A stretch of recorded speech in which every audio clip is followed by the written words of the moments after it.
national highway আটকা নেই আমি রিকোয়েস্ট করব আপনারা মানে ইয়েটা ন্যাশনাল হাইওয়ে খালি করে দেন আমরা তো কথাবার্তা বলতেছি আমি এখন গিয়েও আপনার লোকের সাথে কথা বলছি ডিএম স্যারের লোকের কথা বলছি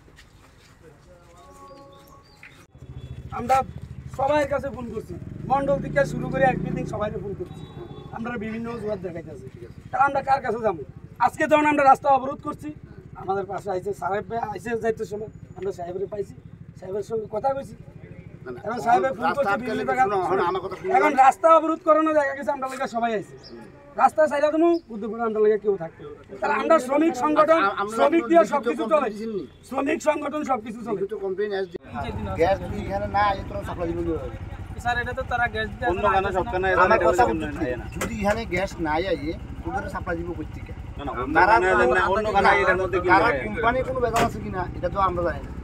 আজকে সকাল থেকে আপনাদের এই সিএনজি স্টেশনে রাস্তা অবরোধ করে রয়েছেন সিএনজি চালকরা কি কারণে মূলত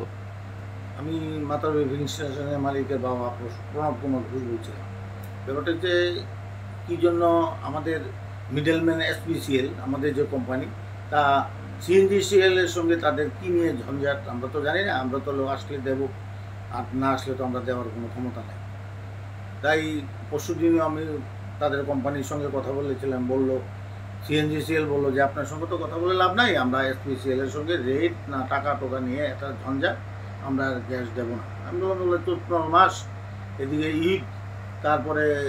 পয়লা বৈশাখ যাবে ইলেকশান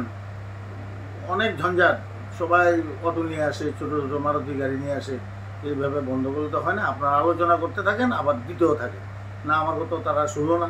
তারপর আমার কোম্পানিকে আমি প্রেশার দিলাম যে আপনাদের কী ঝঞ্ঝাট কী ঝামেলা এটা অতি সত্তর সুরাহা করুন বলছি দেখা হবে করছি এইসব বলছে কোনো সময় ফোন ওঠায় কোনো সময় ফোন ওঠায় না আমি আজকে সকালবেলাও প্রধান সাহেব এসেছিলো মাতার বাড়ি ডিটেলস বলে দিয়েছি এবং আমাদের যে সেন্স অফিসার রাজ ঠাকুরিয়া ওনার সঙ্গে আমার ডিটেলস হয়েছে যে স্যার এটা সলিউশন করেন